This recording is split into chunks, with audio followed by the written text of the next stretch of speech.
back and ready to go in a new year. It is the Shutdown Inning Podcast, episode number 60. Steven Rissotto alongside Tylor Hall as always.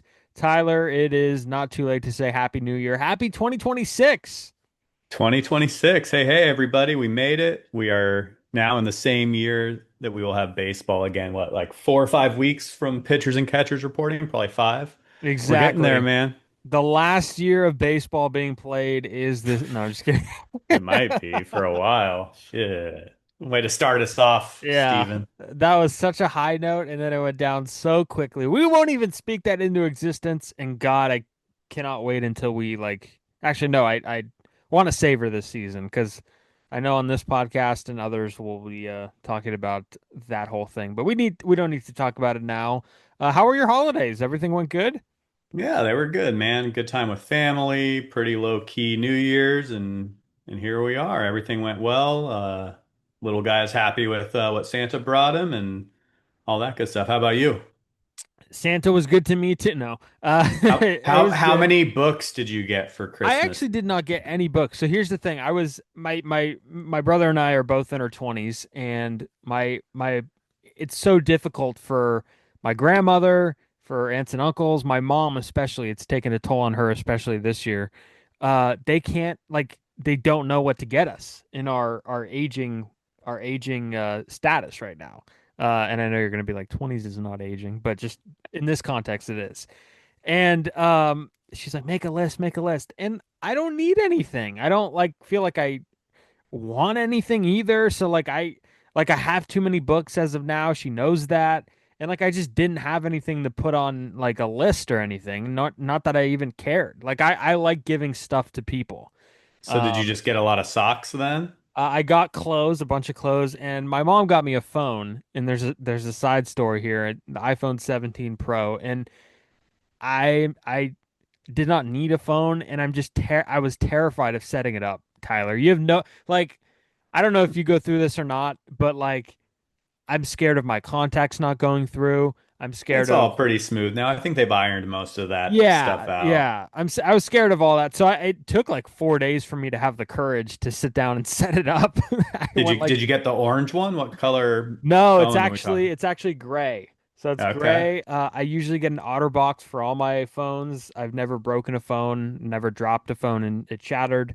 So it looks like it's going to be good. The camera's pretty cool, but it took a while for me to build up the courage to set it up, and I didn't lose anything because now again, like you said, it's pretty easy. Sometimes you could just put them together, put them next to each other for like an hour or so, and it downloads everything. So all is right in the world. Everything's the same. All my passwords were saved. That was another thing, is I wanted to have my passwords just in case I get locked out of the Shutdown Inning Spotify account. So we can't have that happen. So all is right in the world, and onwards and upwards, I guess. Yeah. Well, yeah, it's been kind of a slowly developing market, but Tatsuya Imai will be able to afford however many iPhones he wants now, Steven. Yes. And this is one that we talked about a little off the air before we started here. He gets a 3 year, $63 million deal. He's getting an opt out after every year. I believe there might be incentives. And this is like way different than what we thought he was going to get, I guess, or what most people thought he was going to get. Most people, I mean, the Giants said that they were not able to afford him because he would be like 150, 200 million. And now his price tag must have gone way down. And I know his posting window was coming to a close, but kind of a surprising figure, I guess. Yeah, it was pretty surprising, and it's even, it's very team friendly, I feel like, because even though it's, 3 years, 63 million for kind of, whenever anyone comes from overseas, it's always kind of an unknown commodity of how they'll translate over to the big leagues. And at least, 3 years, 63 million, you hope they perform well, but that's at least like a stomachable deal to swallow if he doesn't. So I think the Astros, have to feel pretty confident in that deal. And yeah, it was pretty shocking considering we were all thinking like well into the nine figures for him. Yeah, no, 100%. And I think from the get-go, it was not like he was going to be the Yamamoto profile of free agent.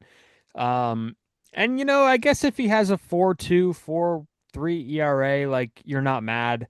I don't know what he would get if he does opt out after year number one or year number two.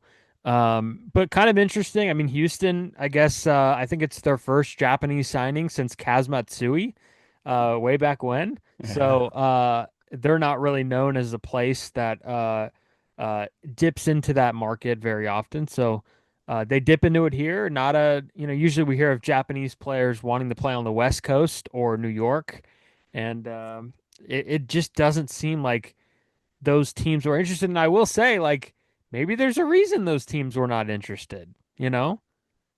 I don't know. Yeah. Yeah, it'll definitely be interesting to see how he actually performs. It's either going to be a steal or, for the Astros. Even if it is a steal for the Astros, they'll probably only have him for a year if he opts out. If he comes out and is a world beater, he probably opts out and then goes for that hopeful 150, 200 million.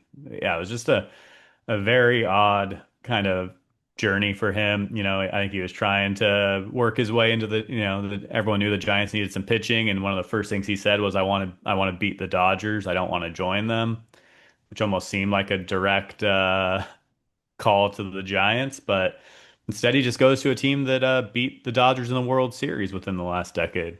Yeah, it seemed like some type of like, you know, uh, call to the Giants and or Padres and or any of those other like big National League teams. Um, and it wasn't listened. He's going to Houston. So an interesting deal nonetheless, but Yeah.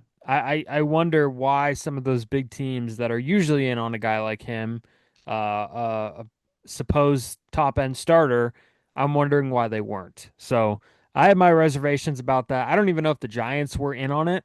There were rumors, but like you said, Giants are at the point now where they just kind of get tied to guys based on their needs. And every offseason this happens where they're tied. Like Giants were just tied to Kyle Tucker in a report the other day and said that they could be like the sneaky team for him. So I don't know who to believe, but it just seems like maybe not the free agency that Imai expected because he's getting a whole lot less than he was projected to get. Um, and I guess we could go to another one of the Japanese players that's off the board, Kazuma Okamoto, who signed with the White Sox a 4-year deal worth $60 million. And the White Sox also signed Murakami, the other free agent who I believe is going to play first base for them. Mhm. Um, so I mean, I'm sorry, the Blue Jays I think signed Yeah, the Blue Jays Okamoto. signed him. The White Sox signed now I'm getting it mixed up. The White Sox signed Murakami. So the Yeah. Blue Jays signed uh Okamoto. So I It's want our off season too. We're to but exactly. yeah, Okamoto went to the Blue Jays, and Yeah. hey, the Blue Jays are obviously, I think they're still being tied to Tucker potentially, so they're not resting after being inches away from a World Series victory. They're going all in. Yeah, and just some background on Yokomoto. He's played in Japan since he was 19 years old in 2015. He's 29 right now. He's had a bunch of 30 home run seasons. Looks like one, two, three, four, five, 6 straight years of 30 plus homers. One of them is 41 homers. Um, just a really big bat, and it looks like he's going to be probably not have the world on his shoulders in Toronto, just because they are an offense that, as we saw, is pretty versatile. But it's always good to see what you have in these guys because it might not be a steal right away. It takes some time for these guys to get used to big league pitching. I think we saw with Seiya Suzuki in Chicago. That was kind of the case with him. A couple of others, but um, Murakami too in Chicago, and I think that's an interesting spot too. He's actually a really big home run hitter, more so than Okamoto, I think. So that could Hmm. be an interesting one. But Okamoto projected to play third base for the Blue Jays. That will give them a chance to kind of have Davis Schneider in more of a utility role. As I learn more about the signing here on a fly. Yeah, it's always kind of interesting to see, where some, especially these international players go because, they're obviously hoping to make a name for themselves here. Do they want to go somewhere where they think they can win and maybe not be like the guy, like Okamoto in Toronto, or do you do the Murakami and go to a team like the White Sox where you might end up being the guy, you know? As far as, the talent that's already on the roster. Yeah, no, absolutely. And Murakami, I mentioned higher upside, higher power, way higher power. He was hitting 36 home runs in Japan at 19 years old. He has 156 home run season. He's kind of there like Adam Dunn, strikes out a lot, big power. And I don't know how that will translate here, but um, he's going to the White Sox, who honestly have nothing to lose. They're a pretty, up and coming roster. They don't really have much there. Um, and I guess he's projected to be kind of a force in their lineup where the pressure's off. I know they have Miguel Vargas and Benintendi and Luis Robert, but um, yeah, it's kind of both of these signings, like they don't have to do too much in the lineups that they're joining. So I think that's the most we could talk about those guys because we really don't know much about them.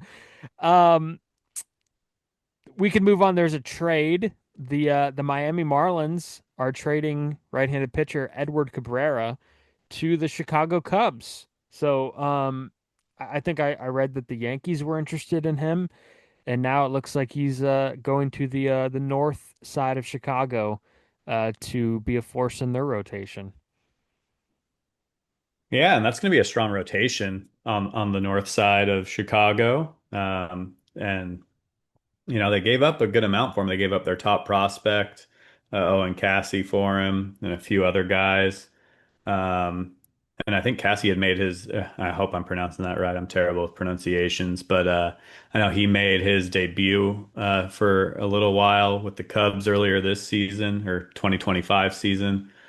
Um, and obviously the Marlins are just trying to stockpile for their every 20 years World Series appearance that should be due anytime now with a bunch of young guys. Just for example, Cassie, I'm reading, went from, the Cubs top prospect. He'll be the Mariner or the Marlins top prospect. So it shows that what they kind of have in the works there in Miami. And Cabrera was a guy that was tied to a lot of teams, including the Giants.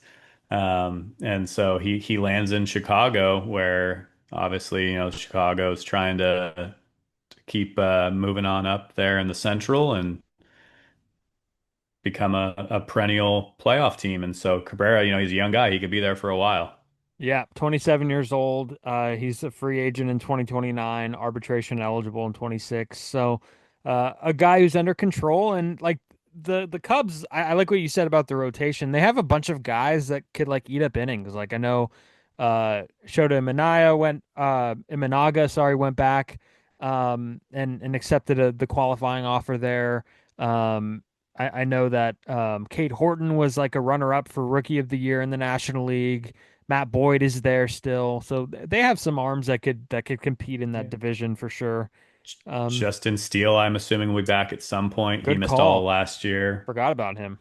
Yeah, yeah. So, Um, but it's funny. I'm looking at like Cabrera's workload over the last few years, and he had 26 starts and 137 innings. And that tells you where we are in baseball in 2026, where a guy makes 26 starts and hasn't even reached 140 innings. And then the year before, 20 starts, 96 innings. So these guys just like don't throw innings. And I know like I shouldn't be surprised by this. It's kind of the way baseball's trending and has trended for a while, but um it's just interesting how unreliant starting pitchers are in the grand scheme of things, and yet like in free agency, they're still being paid the big bucks. Like they're still getting massive contracts for I don't want to say little um, gain, but just less gain, less volume than they've had in years past. So yeah, definitely. I mean, that's just the way it is. I mean, I guess part of it is you pay these guys a ton, so you don't want to wear them out and have them break down on you.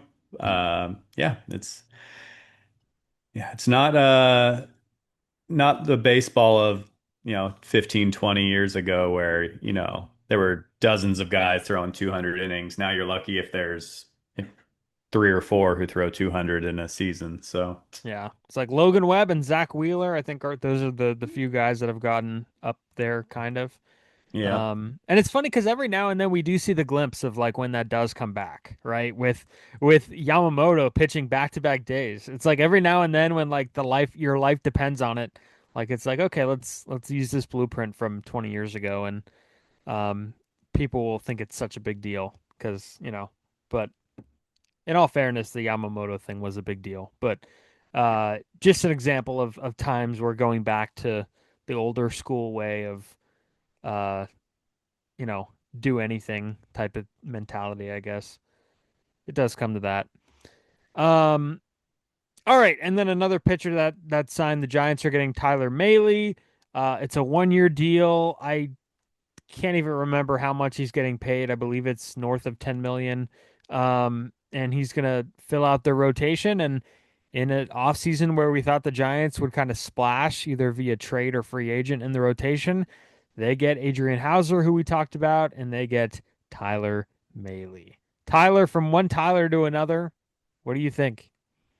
I mean, he's been really good when he's healthy. I think that's the big question mark. And I know that I've seen multiple reports that Bochy had some input on kind of endorsing him as a guy that they should feel comfortable signing. He obviously pitched for Boch for his tenure in Texas. I think he had like a ERA in the twos last year when he pitched. Um, so the with Mahle and with Hauser, those are guys that are like nice to have in the rotation. I just think it's a little underwhelming for Giants fans as far as, finishing 500 again, having to chase your rivals who just won a second consecutive World Series, and your answer is Mahle and Hauser. Um, they seem to, they're saying that they're keeping the door open, but they're feeling pretty confident with their rotation of Webb, Ray, Roop, and then their two new additions, and then filling in when needed with guys like Birdsong. So it makes me think they're probably done there. Whether they're done as a whole this offseason, they haven't really said much. I think they obviously need to add an outfielder or a second baseman, but I don't know. What are your thoughts on the Mahle signing? Yeah, I mean, it's looking like a rotation that has more downsides than upsides. I mean, Logan Webb, you know what you're going to get. He's one of the best pitchers in all of baseball. But it's asking a lot out of Robbie Ray, who is not the number two maybe you envisioned him being or his capabilities being a year ago. He's more of a 3 or 4 now. He kind of gets tired as the season goes on. He's still a high strikeout guy, but throws a lot, works pretty hard early in games. Not a guy who you can rely on come September or August. And it's also asking a lot of Landon Roop, who battled through some injuries. And, if you want him as your mainstay, it's not a bad thing. He deserves to be in there. But is he going to be your number three? He certainly is the third best starter on the staff. And then you kind of have two fives filling out the rest of the rotation with Mahle and Hauser. So, it feels like it's lacking one more arm. I don't know who that would be. I don't think they like anybody on the market via trade. I mean, the name that always comes up is Freddie Peralta. How realistic would that be? But it's almost like you're going to ask a lot out of the guys I mentioned, Ray and also Landon Roop, but also Logan Webb to do what he's been doing for the past few years. It's almost like he's a guaranteed 200 innings. I don't know if the right answer is to look at him like that. And then, of course, you're betting on Wizenhunt and Birdsong and McDonald and some of those guys to hit when we really don't know if they're going to hit. So Tidwell is another guy. Seymour, Keaton Wynn, you could mention him too. So it's asking a lot of the young pitchers in Robbie Ray and just pretty much the entire rotation. So I mean, these guys Yeah. should be probably swingmen, Tyler, and they're filling out a rotation on a team that is trying to win. So I have concerns with it. Yeah, I mean, I think also too, even if Ray does have, a solid season, he's a free agent after this Yep. season. And Mahle only has a 1 year deal. So you're looking, I wonder, I just feel like every year the Giants are always in the market for at least two starting pitchers, where you'd love to see some consistency there to where you're not always trying to look there, and you can look to fill up more, give more attention to an offense that outside of, three-quarters of your infield, you really need some help. So it'll be interesting to see how that goes. Maybe they want to see, I don't know. I feel like it's always the MO, so it's hard to say this, but like, are they trying to see what, a Wizen Hunt or a Bird Song can do? Well, one of those guys force themselves into, a 2027 rotation spot, so maybe you don't need two guys next year. Maybe one or two of those guys fills in to where Ray or Mahle vacate. So we'll see. Do you think they're done with the offense, Steven? Um, I don't know how much there was to add to that anyways. I mean, I think maybe you would have liked an outfielder of sorts, and you would have liked somebody who could play second base but could also move around. I think that was ideally what could have worked. I know a lot of people had their eyes on Bichette, and I have my issues with that. But just like that would be too much of a high priced infield. They already have so much committed at you know third, short, first base. Um, maybe you just give Schmidt the job, but even a right fielder or a left fielder if you want to shift Ramos over. But I don't think that was more of a priority than pitching. And if they've Yeah. addressed pitching and the position player core is going to be the same, that wouldn't be a horrible thing. But maybe a position player of some sorts. I don't think they've even added one to a big league contract just yet. So I mean, Yeah. maybe a Yeah. I utility mean, guy on the bench who could I compete mean, for a I job. think with their, like you said, their investments in the infield with Devers and Adames and Chapman, probably don't need to. And then when you look at it as they have guys like Schmidt can play anywhere on the infield. Fitzgerald can pretty much play anywhere up the middle, and Christian Koss too. I think my main issue is that outfield because you basically have two guys, and I know WAR's not everything. You had two guys now on your 40-man roster that had a positive WAR in the outfield last year in Jung-Hoo Lee and Ramos. And I don't look at either of those two guys as a surefire going to deliver you a solid season. Is it possible? Yes, absolutely. But are they a slam dunk? Like these are definitely everyday outfielders that we can, count on week in, week out? I don't think so. So Yeah. I think that's a big question mark for them as their outfield. Hopefully at least one of those two guys keep it going, but it gets dicey after that. And I guess, Matos is out of options, so he'll be on the opening day roster, I imagine. I know Drew Gilbert has some ties to Vitello, so he'll probably be in there and see how it shakes out, I guess, if they don't add anybody. Yeah, and that outfield also cost them defensively too. I mean, we just saw it was one of the worst defenses in baseball in the outfield. Like full stop. Like Jung Hoo Lee had an atrocious defensive run saved number. Ramos was bad too out there. So I mean, I think that's something that Ramos has to improve on. He's still young enough. He's still athletic enough to turn that around, I think. And Jung And Hoo left field at Lee, Oracle Park is not that hard to play. I exactly. mean, there was Yeah. like a 42-year-old Barry Bonds playing left field. Yeah, so it's kind of and also Jung Hoo Lee, like this needs to be the year for him. This needs to be there's so much more that Jung Hoo Lee has to offer in my mind. Like I feel like he hasn't been unlocked. Like Hmm. he's not the center fielder we saw last year. And I don't even think he's the base runner that we've been seeing, where he's just, he's an above average runner. I don't think he's the burner that he was made out to be, but he's not a guy who's not going to steal bases. And the Giants haven't let him run. And I feel like he hasn't unlocked much at the plate yet either. Like he's got spurts where he's got like a 4-hit game, two nights during a week or whatever. So we've seen a little bit of it, but it's almost like there's just so much more of a baseball player in Jung Hoo Lee that we just haven't seen yet. So that's probably what I would say about that as my cord Yep. is moving down here. Um, Heyo. and then, and then, yeah, okay. Tyler So Mahle for the Giants. yeah, and then I I just snuck this don't one in know. on you, Steven. It's been kind of a slow developing offseason, which seems to kind of be the trend in Major League Baseball. And I'm not on X anymore or anything, but I still see stories and, every once in a while on Blue Sky, people complaining about how slow it develops. What can they do about it? I don't know if there's anything they can do about it, really.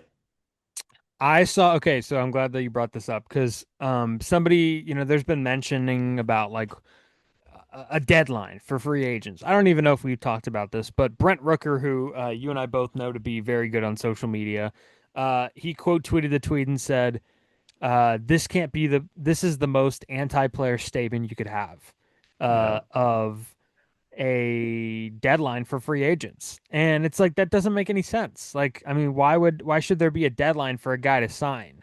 Um, Now I do think that it sucks when you have spring training starting up and you have really good players that aren't signed, and it's kind of not good for the sport, I don't think. And it's also not good for the sport to have pretty good athletes who are 33, 34 years old who are still productive that don't have jobs and they're forced into baseball exile because the game is just simply not recognizing them in any other way other than on the north side of 30, which is not fair. Yeah. So I don't think there should be a deadline. Yeah, Um, the deadline is one of the worst ideas ever. And I agree with Brent Rooker. That's the first I've heard of his comment. But yeah, that is such a owner's first yeah, mentality. Because like all the owners will do is just wait back till the deadline, be like, okay, we're gonna offer, a player, just shoot player exactly. A, whatever, who should be making, Yeah.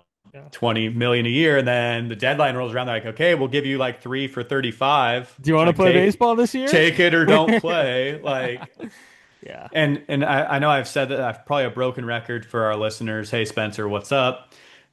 Every major league team is worth at least $1 billion. That's billion with a B. So I don't want to hear like anyone complain about how expensive these players are. Like they're there because we pay the money to go see the players. I've never gone to a ballpark because of who owns the team. I go to watch the players. So I want them to get their fair cut of this multi billion dollar industry that is there because of them.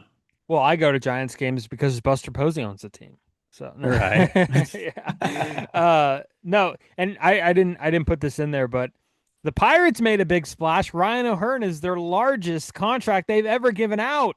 Let's give it up for the Pirates. I mean, come Yeah. on. Was that one a multi-year, I think? Yeah, multi-year deal. I Yeah, don't that even was know their how much first it was, but it that was was their not a first lot. multi-year free agent since like 2016, 2017. Yeah, the biggest position player contract they've ever given out is Ryan O'Hearn.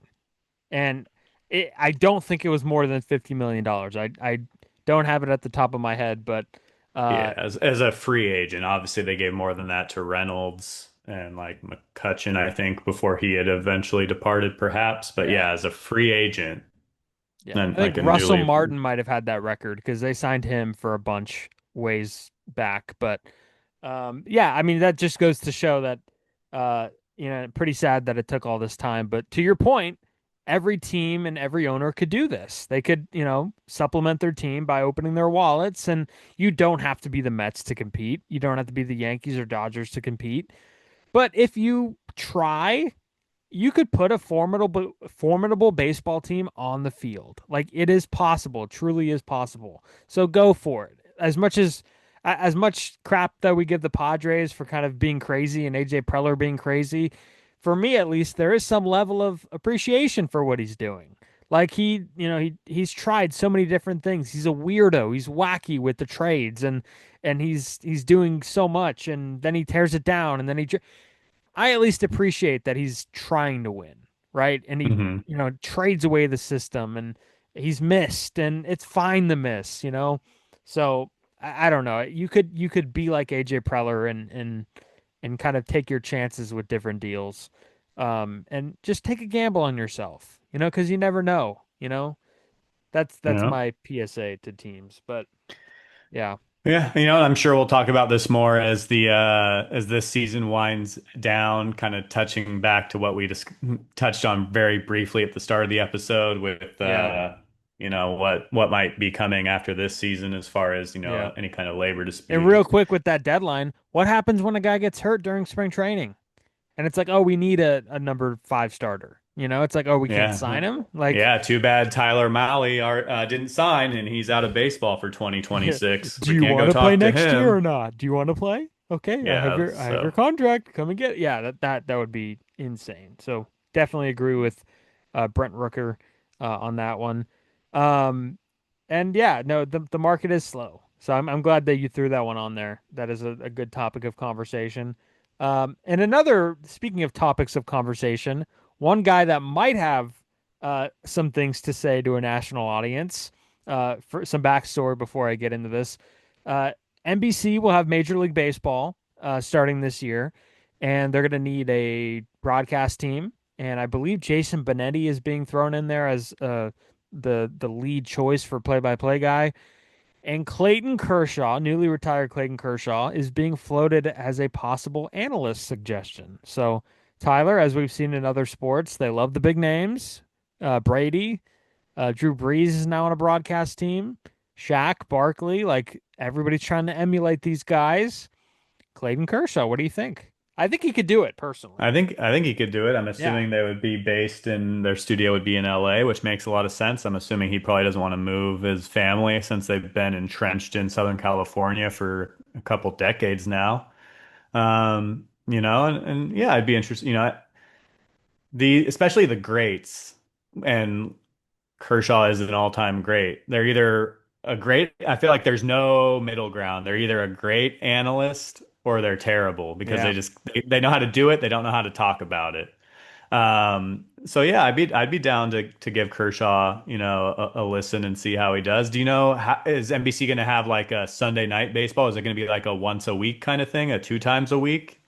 I believe it might be Sunday Night Baseball. I'm actually going to look right now on that. But I believe it might be let's see. So there's going to be some Yeah, I games mean, on Peacock apparently, and I want to say that in 2025 so Major League Baseball announced a new national media rights agreement with NBC, streaming broadcast from 2026 to 2028. It includes NBC taking over broadcast of Sunday Night Baseball and the wild card round from ESPN. And then they will also bring back the Sunday leadoff spot game to Peacock, which was happening the last few years, the early game, which nobody could really stand.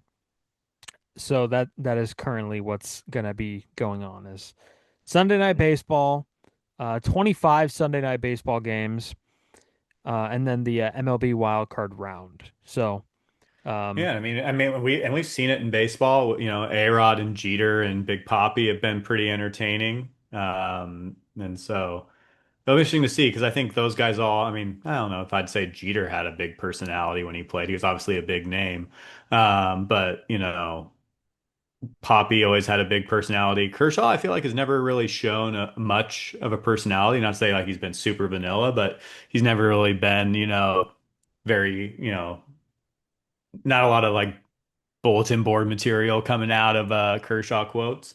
yeah, But flashes. yeah, but I'd be The down All-Star to game, remember? He was mic'd up. yeah, Everybody, I think we even talked about that here, but yeah. yeah. But yeah, I'd be down to see, I mean, I can't think of no other former players who could do it. Don't jump out to me like, oh, Kershaw, they should be giving it to X, Y, or Z. So, I'd be down to give him a listen. Is that kind Yeah. of where you are? What are your thoughts on Well, I the think the big biggest left-hander? Yeah, the biggest comp that I think right now is perfect is Adam Wainwright, like who went in the Yeah. broadcasting, and I don't know if you listen to any of the games that he called, but he's brilliant in the booth. Yeah. So I mean, same era of pitcher, so he'll be fine. I think TV is one of those things where you just learn, and you get the hang of it, and when you have a good, um, host or play-by-play guy, I don't know if he's going to be in the booth or not, but Well, you those wrote are going to be the studio guys. coverage, so I assume it'd be, the post game, pre and post, you know, Yeah, and that I'm assuming, he made hundreds of millions of dollars. I'm assuming their studio will be in LA, like I said, so he'll still be close to home without having to travel and be in the booth in these, in Cincinnati in the middle of July kind of thing. He'll be home with yeah. his family. So I think it'd be a good kind of middle ground for him to be happy. with his, stay close to the family and dip his toe in the waters and see what comes of it. Exactly. And real quick before we get to our ups and downs, I kind of not a breaking news thing that I'm going to interrupt real quick, but kind of a developing storyline that just happened as we're recording. I don't know if you saw this yet, Oh, okay. but the commissioner of baseball just spoke on Did he WFAN. retire? No, but he is planning on retiring. You do know that, right? At the end of his term. So that is going to Yeah. happen soon. Unfortunately, we got to go through another labor thing with him, but at least we see an end in sight. But this is according to Evan Drellick of The Athletic, who is their best baseball business reporter. Major League Baseball Commissioner Rob Manfred said he is considering major shakeups to the league's schedule, including the possibility of a split season or in season competition similar to the NBA Cup. Ugh. And here are his comments. Quote, "We've talked about split seasons. We've talked about in season tournaments." He said this to WFAN. He continued to say, quote, "We do understand that 162 is a long pull. I think the difficulty to accomplish those sort of in-season events, you almost inevitably start talking about fewer regular season games. It is a much more complicated thing in our sport or it is much more complicated thing in our sport than it is in other sports because of all of our season-long records. You're playing around with something that people care about a lot." Um, Yeah, and I've said it before, like with some of the changes they've made, like they got to stop trying to make baseball for everybody. No product is going to be for everybody. And so you risk trying to chase this, core of potential fans who you're trying to acquire in alienating some of your most dedicated fans, yeah. and baseball especially, like he alluded to, is very into the numbers, into the record books. Um, yeah, it's a long season, but it's also like basically that's how long it's always been. I know it was like Yeah. what 156 for a while. Yeah. And I But will say the NBA is not the outline right now. Like no, the I NBA is borderline unwatchable right the now, dude. regular season at least. Yeah. Yeah, And and no one gives a crap about that in-season tournament. Are they going to paint the field like all kinds of different colors too, like they do in the exactly. NBA? You took the words right out of my mouth because I was gonna say, and I've the last two basketball seasons I've been more ingrained just because I'm working closer with it. And I hear every guest that comes on our station at 95.7 The Game and even Joe Lakeup, the owner of the Warriors, nobody cares about the in-season tournament. And if the players were to, and if you were to say, let's do away with it, how many of the players would react and say, oh, I like that? Like, I Yeah. doubt very much. So, I mean, why is that an in-season tournament? Okay, here's one thing that you could sell people on, Tyler, and I think you'll agree with me on this.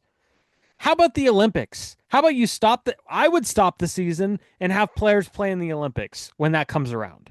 If there's Yeah. a reason to start the season, that's what it would be for. Not an in-season tournament where the Yeah. winner means nothing and now I got to keep track of a winner and oh, who is the Yeah, in-season like how tournament many winner? different like standings are you going to be looking at? Yes. Like I mean, I Yes. could see them maybe splitting the season in half and saying like, okay, if you win the first half of the season, you're in the playoffs.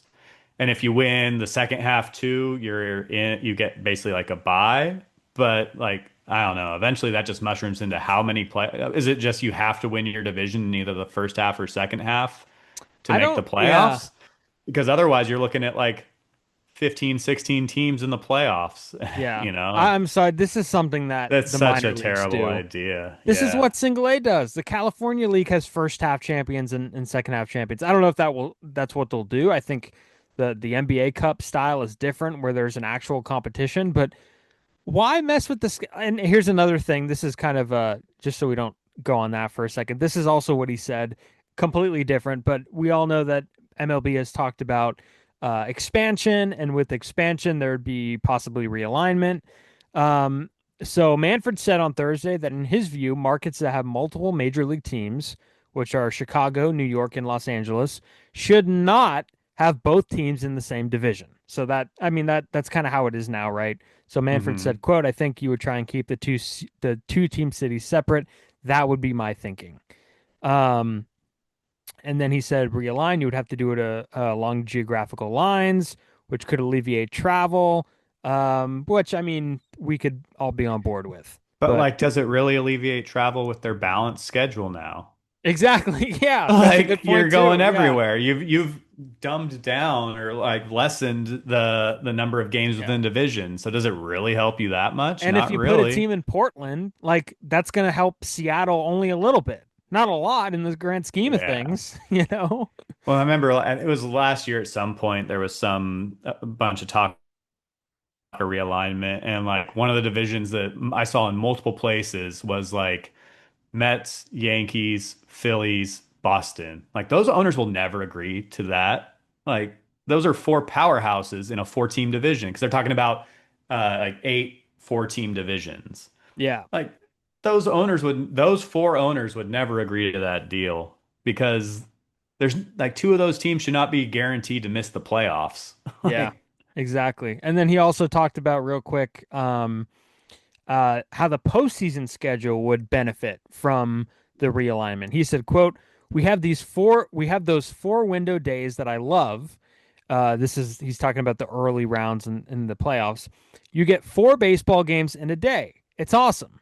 But when you think about the fans in the individual markets, you always end up with, because the way it's set up, you always get Boston versus Anaheim in one of the early rounds. So you're either going to be too late in the day for the fans in Boston or too early. Um, if you realign geographically, you would look more like other sports where you play up east into the World Series and west into the World Series.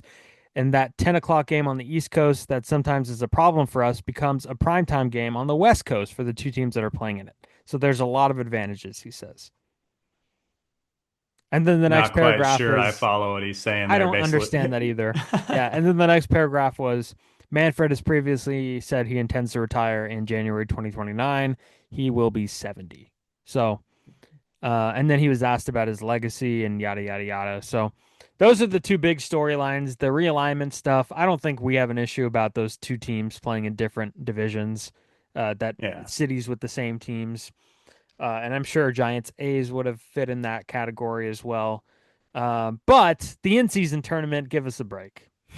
Yeah, I mean, like you said, that came out. I haven't put my eyes on any of that. Maybe we Yeah, can talk a little bit more about it next episode. But yeah. my initial thoughts are, I can't wait till January 2029 when Rob Manfred retires. No, exactly. That's a good point. And of course, that article just came out, so we did kind of start the downs a little early, didn't we? Um, Right. but let's The first continue on. down, Rob Manfred has spoken. Yeah, Rob Manfred took a breath. So that's no. All right, let's get into ups and downs here. I have some dark downs here, but we'll start with You do, the man. first one here. Former Met player and former outfielder Lenny Dykstra was actually arrested on drug possession charges. Dykstra has been in trouble before. He's suspected of crack and meth possession. He got caught during a traffic stop. This is a pretty simple down. Never want to uh, be in that position. But apparently Yeah, it to looks be like honest, this isn't his first time down that route. So when I first saw that as one of your downs, I thought of that Rob and Williams Jumanji gif. Like, what year is it? But yeah, you never want to see your name tied to this kind of news. So yeah. that's unfortunate. And Lenny Dykstra is 62 years old. I can't believe that man is 62 years old. I thought he would be like in his 70s by now. He looks at least, but so that's number one. Wait, yeah. We'll go with this one, number two, the Angels. And I don't know if anybody kept up with this too much, but the Angels were in court with against the family of Tyler Skaggs in a wrongful death case. The family was trying to, just make sure it's a civil case, trying to make sure that the Angels were held responsible.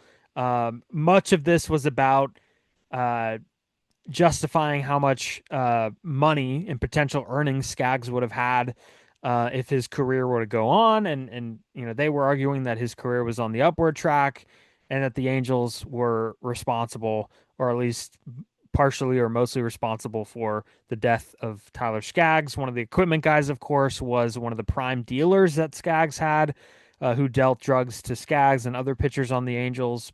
And there's a bunch of people that testified. Mike Trout testified. There's some pretty rough stuff that came out about clubhouse pranks, um, just this whole mess. And there's a settlement. I don't know how much the family got, but the down is, of course, I mean, the Angels. I mean, there is a part in this lawsuit, and you got to go through the motions of going through a legal case like this. It's kind of like arbitration. There's stuff that is said that you don't want to be said.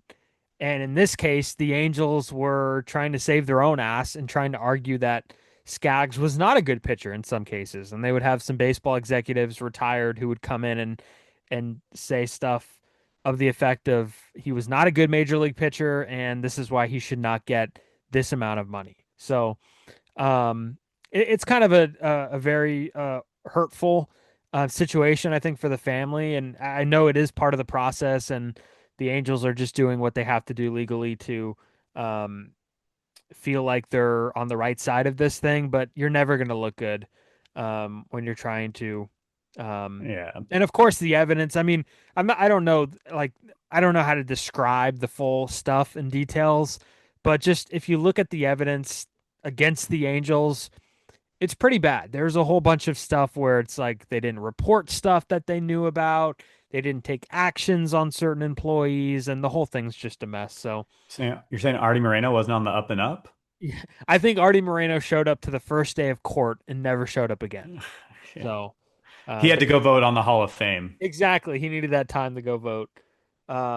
Yeah, But that's a rough one, man. You know, yeah, a post-mortem arbitration hearing isn't going to be really well received that's anywhere. pretty much So, what it was. Like, honestly, that's yeah. pretty much what it was. Trying to and I guess that it was an arbiter technically, and um, it's a civil case, so I think people are a little bit more free, especially the people in baseball still working are a little bit more free because nobody's being criminally prosecuted or going to jail or anything like that. So, um, It they're kind of sucks they had to look at it as how good of a pitcher he was. He was a person first and foremost, and their inability to run their organization seems like it had a big impact on him losing his life. yeah, So, yep. And I think the family just, no amount of money, of course, that they get, and no amount of money in possible earnings or whatever you want to call it would ever equal the amount of Tyler Skaggs himself and his life and everything. But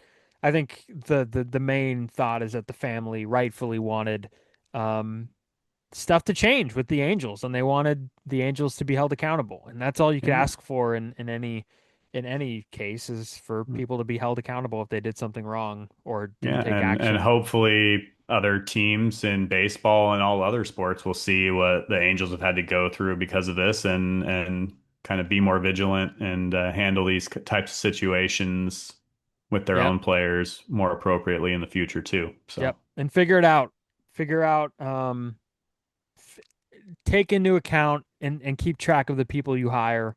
Put techniques in place that will make sure that you're building a culture and not detracting from um, how well something is operating, because there's far too many stories of employees that are just, either didn't have a good checking when they were hired or just not doing a good job. So it's kind of a pain because at the end of the day, this is a business and an industry that relies a lot on other people, and when things are not going well, it affects a whole bunch of people. So um, definitely some sad stuff there. This one is I'll save it for last because we've had the A's in this section for a long time. It's almost like every other episode, it's something to do with the A's. But the A's were denied trademarks um, for their Vegas move. So they've been trying to acquire like the Las Vegas A's, the trademark, or the Vegas A's was another one that got denied. And for whatever reason, well, I like think it this was specifically athletics, not Athletics. necessarily Sorry, not A's. A's. And that would be hella funny if they just go, you know what? Let's try A's. Yeah, No athletics. And I guess it's because athletics is like they're specific in the sense of like the like any school will have athletics, yeah, any like or Yeah. So Yeah. it's specific in the sense of athletics being used as a noun and not really like a team name, something that you could just own.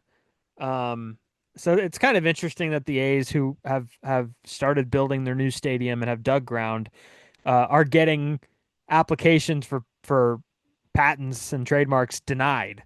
I So just think this is so on brand for them in this whole process, dude. Like how long have we known that they were targeting Las Vegas? exactly, yeah, A- And they're waiting until after they've even broken ground on their stadium to try to make sure, oh yeah, we have to have a team name. We should work on that now too.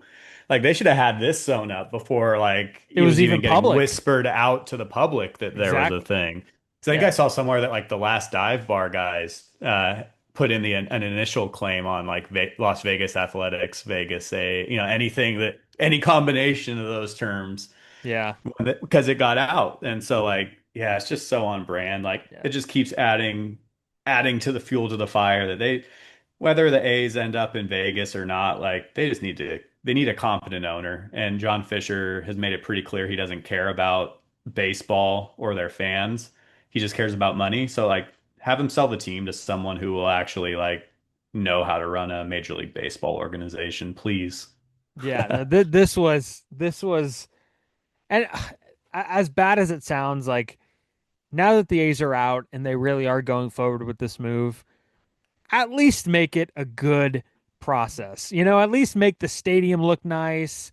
At least try to salvage yourself in the baseball world somehow. You've already made mistakes that you obviously can't overcome, and ethical mistakes, and you've ruined, you've hurt people. The most you could do is try to start building back, right? The most you could try and do is try to get yourself in as good of graces as you can. Build a great stadium, do things the right way. And when you're not doing things the right way, you just look incompetent. And I agree with you 100%. This should have been done when the plans were way long before they were announced. And this is one of those things where it's almost like the move is announced, and then you hear that a few years earlier they applied for these patents, and that comes out because I Mhm. believe that might be public info. But what an embarrassment! I mean, A- if you're gonna make A's this gonna move, A's. like just make it successful. Like I mean, as much as I want to see John Fisher like fail and eat dust, I don't necessarily want to see a team in Major League Baseball struggle to build a stadium and to, you know, do all this. So it's kind of It's just sad, so but on brand. it's on brand. It's sad, but it's also like this is who you're. We've seen it. You literally cannot go into Vegas with this group. Like, I'm sorry. I know that's a conversation for a different day, but I mean, I think from what I know that they probably have some sense along this journey that he is kind of incompetent. Um, Yeah. like I think there was some pushback. We've talked about it like early on with some logistics of this happening with the people of Las Vegas and Nevada, but I think one of these times they're gonna get. That's my fear. This thing's gonna be up and running. It's gonna, a good stadium, a good team on the field, and then your one hurdle is gonna be the guy that ruined it in the previous city. So, Yeah. all right, that's it for me. What about All some right, ups? let's get to the ups. Number one, I have Andruw Jones and Carlos Beltran trending positively for, I'll just call it the museum in Cooperstown. They're both in the mid to high 80s right now. There's about a quarter of the ballots known, thanks to not Mr. Tibbs and his gang, who graciously keep track of this for all the baseball fans. And yeah, I mean, just looking at those two, I think they're both Hall of Famers, and it's kind of funny. I think Jones is in like his eighth or ninth year, which is a whole nother discussion we've had before. Is like, why is a guy a Hall of Famer in his ninth year, but not his first, second, third, fourth year? But I feel like those two guys are pretty deserving if they do in fact get the call. Yeah, 100%. I've been back and forth on Jones before, but I've settled on, I I think he's a Hall of Famer. And Beltran, I thought that the sign stealing stuff would have much more of an effect than it has. And this is gonna sound weird, but I think it's good that it's that way. Like I mean, he was at the end of his career and not really an everyday player. And, I don't think I would hold that against him, even if he was the ringleader. And he was really the only player that was unofficially punished because he lost a managerial job. He was the Yeah. Mets manager. He was introduced and everything. They had a press conference. He was ready to go, and then he got the keys taken away from him. So I don't think that should hurt him. It's not like that was something that made him a Hall of Famer. If anything, maybe it did make him wait the extra years he's been on, but definitely deserving. And we'll see which one of those guys joins Jeff Kent at the stage in Cooperstown. Yeah, and I think Jones, a lot of his big knock is he kind of fell off a cliff after 30, but he also like started when he was like 18. Yeah. And his peak was quite the peak. He was great offensively, obviously great defensively. I think he had like 10 gold gloves in a row. So yeah, and no one else really close there. All the newcomers not really very close. I think Hamels was right around a third of the votes so far. Looks like Uh, he'll stay on. looks like he'll stay on for sure. Um, I think Utley had some Pedroia's even getting some support. votes too. Like Yeah, and I Pedroia think might stay on. yeah, and I think Utley is probably I think he was like the third highest. He's in the 60s somewhere, so he's obviously hanging on. I think he'll trend and get in now, and I think Kent getting in will help him in future years too. But for this year, it's looking like it will most likely be a Jones, Beltran, Kent uh, induction weekend, and I guess your boy Joe Buck. Um, Back at the wall. and then number two, I mean, we've talked about him for like 3 or 4 episodes in a row. So this might be the last time we talk about him for a while, Steven. Donny Baseball, Don Mattingly, bench coach in Philadelphia. He's officially a lifer, man, and he's going to a team in Philly. We've talked about them before too, with that aging core, but it's quite a nice aging core to tie yourself to. And Donny Baseball stays on the bench.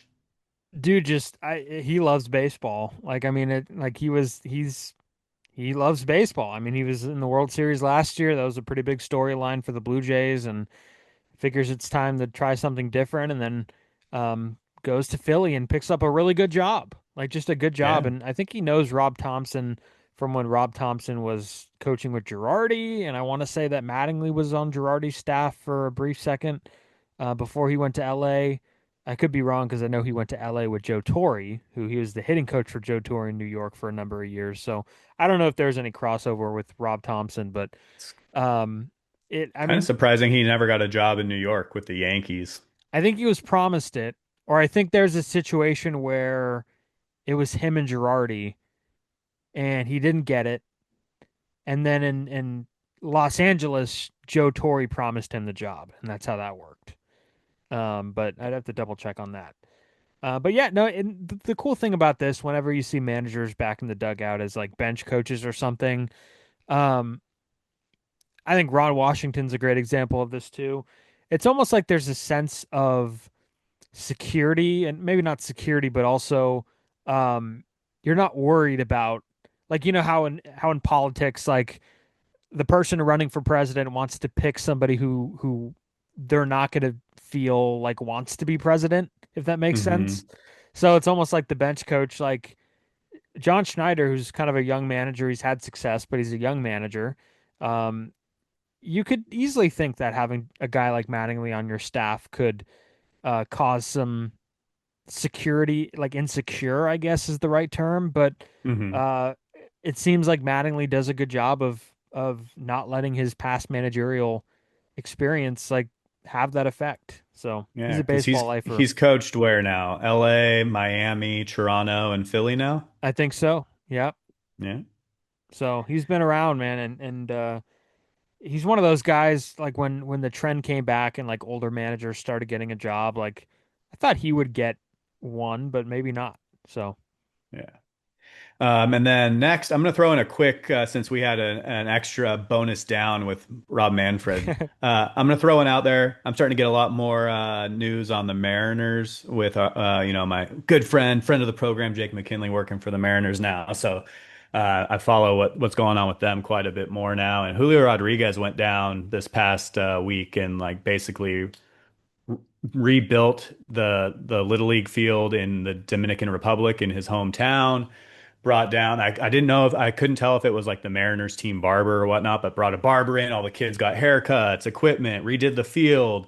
It's just really cool when players kind of get it and give back and help hook up the next generation and kind of give them a taste of what the big leagues can do for you and the people around you. So quick bonus up to Julio Rodriguez there. Yeah, super cool, very cool, and I like how he's like doing something different with the barber. Like that's usually Yeah. not something you'd expect when you go to like one of those field opening things, is just to have a barber down the left field line or something. Yeah. But these are always cool stories because, when you grow up somewhere where you might not have a lot other than baseball, it's almost an example for those kids to see what you could, have if you follow your dreams. So, Yeah. it's a really cool story of giving back. And I think those are always the best stories, is when somebody could go back and give back, and especially VOA of a field, because you and I both know that the way fields are operating now in different cities, there's restrictions on when you could go on them, and a field is definitely a privilege, and it's something that cities have kind of not taken care of sometimes. So whenever you got a former player come in and or a current player come in and make that his own, then there's some appreciation for that for the people there. So that's really awesome. Yep. For sure. And then my true last up, I have the Giants visit to South Korea to hang with Jung Hoo Lee. They had Buster out there, Tony Vitello, Willie Adames, and a few other folks from the organization out there. And it's just kind of cool. I kind of thought about it when you were talking about unlocking Jung Hoo Lee. Maybe the Giants giving him some love in his homeland will help him feel a little more ingrained in the Giants culture, as they're showing interest in his culture too. But some of the highlights were really cool of them just checking out Jung Hoo Lee's hometown. They went and spoke to a high school team in the area too, which was really cool. And yeah, it's just kind of those little stories that you kind of see just this time of year, because they're not playing 162 games, is are fun to watch. Yeah, this is what it's all about too, and similar to the Julio Rodriguez thing. I mean, it's just an example of Jung Hoo Lee being personable, and Adamas and those guys who we know are personable. But in the same way of Julio Rodriguez giving back with help with the baseball field and help to those kids down there, Jung Hoo Lee is the prime example right now in Korea for those kids on that high school team. And I think it's really cool for them to kind of be up close with them. And that's his alma mater that he was at, his high school. And Adamas came, and you mentioned Vitello was there. And also Shane Robinson was there, who was a reported name on Tony Vitello's coaching staff. I think he'll be like a base coach or something, but now he was in uniform. So there's a for all those people that are waiting for that coaching staff announcement, like myself, Shane Robinson will be on it, or else he would have been left at the airport. But yeah, a really cool thing that happened, and I don't know if you saw this. There's a video of them playing this game with like a bean bag, where you would throw Yeah. down the bean bag, and then the bean bag that's already on the ground has to flip, and they both have to flip, and nobody could get it except Jung Hoo Lee. Vitello couldn't get it, Adamas couldn't get it, but Lee was the only one that was able to flip it. And it looks really hard, but now I kind of want to do it. Yeah. Yeah. And I really liked, really quick last thing to touch on this, because I know we're starting to run a little long, but I really liked that Adamas went over there. He's going to be a Giant for a good while. He's establishing himself as a leader. I'm sure that made him and Jung Hoo Lee a lot closer. Kind of shows the fans that he takes being a Giant and being a leader on the team and in the franchise seriously too. So I think all around, it's got to be a positive for the Giants.